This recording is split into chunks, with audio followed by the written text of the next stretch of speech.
In the name of Allah, the Compassionate, the Merciful. In today's program of Quranic stories, I would like to talk about the story of the king Namrud, which was coincident with the great prophet of God, the prophet Abraham, peace be upon him. It is a very interesting story when we study the chapter Baqarah, the second chapter of the Holy Quran, verse 258. When a king who claims that he is the God, he is the Lord of people, like Pharaoh, who was in Egypt, and the king Namrud also believed that he was God and the Lord of the people. But when we see what happened at the end for him, it has a lot of lessons for us in it. The word Namrud in Hebrew language means a person who is very hard and powerful.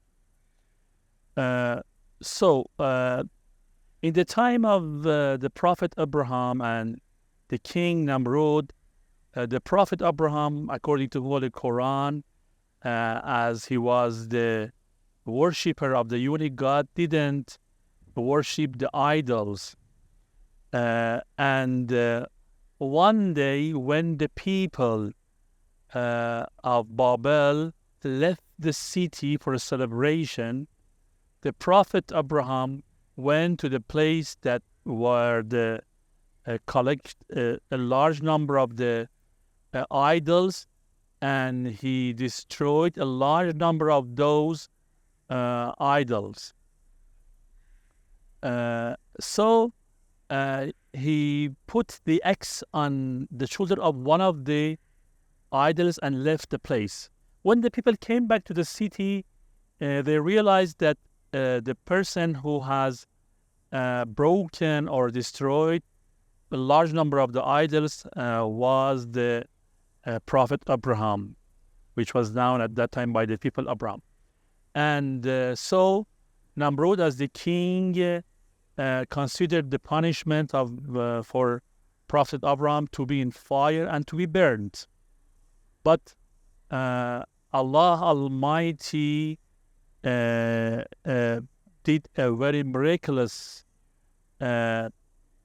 job, and when they dropped the Prophet Abraham into the fire, the fire became cold for him. That is why really the people were thinking that who was Abraham that he could change the very hot and burning fire to kind of, as we say in the Islamic culture, a collection of the flowers and beauty.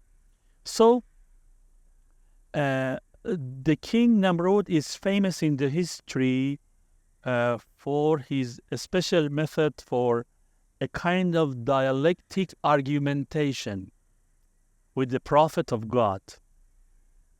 According to the Holy Quran and the verse 258 of the chapter Baqarah, as we said, he had a kind of argumentation in a very dialectic way, the Prophet Abraham. And he asked him, "Who is your God?"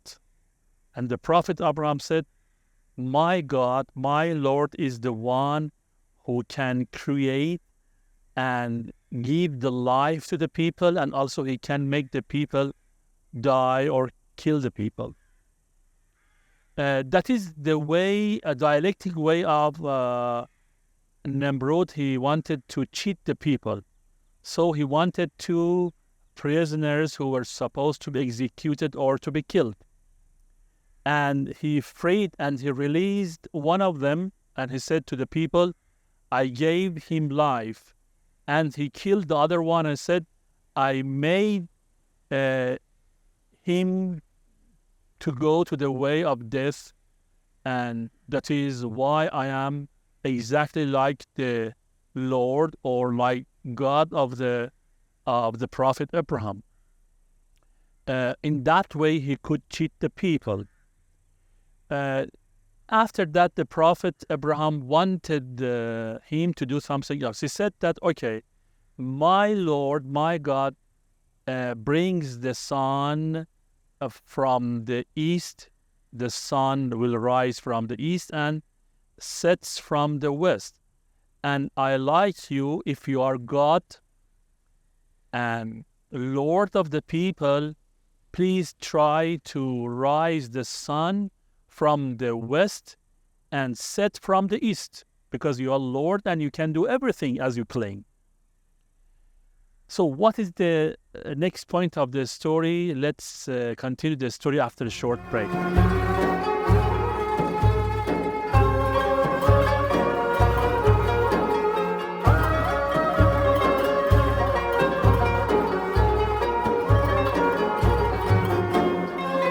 So in the first part, we talk about what happened between the prophet Abraham and Nimrod, the king, as he believed that he was God. When the prophet Abraham wanted him to rise the sun from the west and set it from the east, so Nimrod didn't do anything, because he knew that he couldn't do that. And I told you, he was very clever to use a very dialectic way for argumentation by using a kind of sophistication. So in that way, when the prophet Abraham wanted him to rise the sun from the west, because he said, my Lord, Allah Almighty, can rise the sun from the east, and if you can do it from the west. So he couldn't do any kind of sophistication by a kind of dialect argumentation. And really the Holy Prophet Abraham could really neutralize the way that he was saying that I am your God, that Nimrod was saying to the people, I am your God. But the end of the story of Nimrod is very interesting in the history. According to the Holy Quran and other histories, this great king who believed that he was the unique God, he was the Lord of the people, and the life and the death of the people was in his hand. So Nimrod, as a person who, as a great king who believed that he was the Lord and God of his people, couldn't answer and what the Prophet Abraham wanted him. And as I mentioned, the end of this person who claimed that he was God is very interesting and has a lot of lessons for us, for the all times people in the history, from the past, now, and future. This very proud of himself king or God, as he believed, what happened to him? A small mosquito came into his nose, and from his nose came to his brain, and for 40 days he was suffering very, very difficult sufferings and pains, and finally he was killed by a very, very small mosquitoes.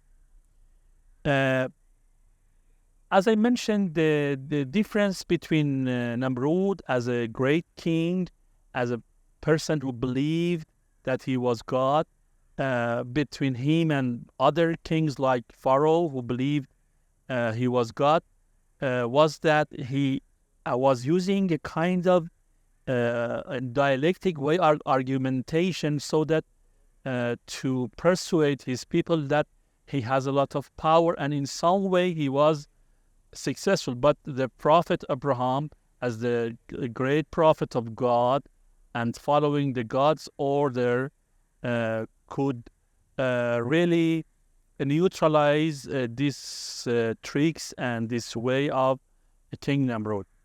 And the lesson also we can get from this story can be interesting for all of us. This very really person who was so proud of himself was killed by a very little mosquito. It means that we as human beings, we shouldn't be so much proud of ourselves in front of God, toward God, because we are nothing toward Allah Almighty. At the end of this Quranic history, I would like to mention a kind of happening, and even today has involved all the world. We see that in 21st century, a very, very small and tiny virus, which is called coronavirus or COVID-19, has involved all the world, so that many, many activities and many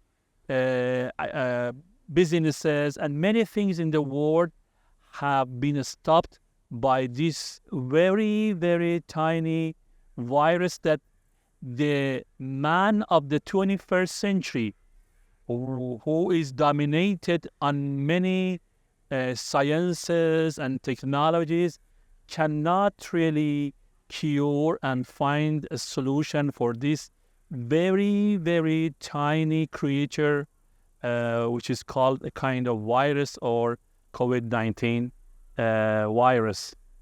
We should be careful that Allah is so great and powerful, and whatever, to any amount that we have knowledge, technology, and science, we are nothing toward Allah Almighty.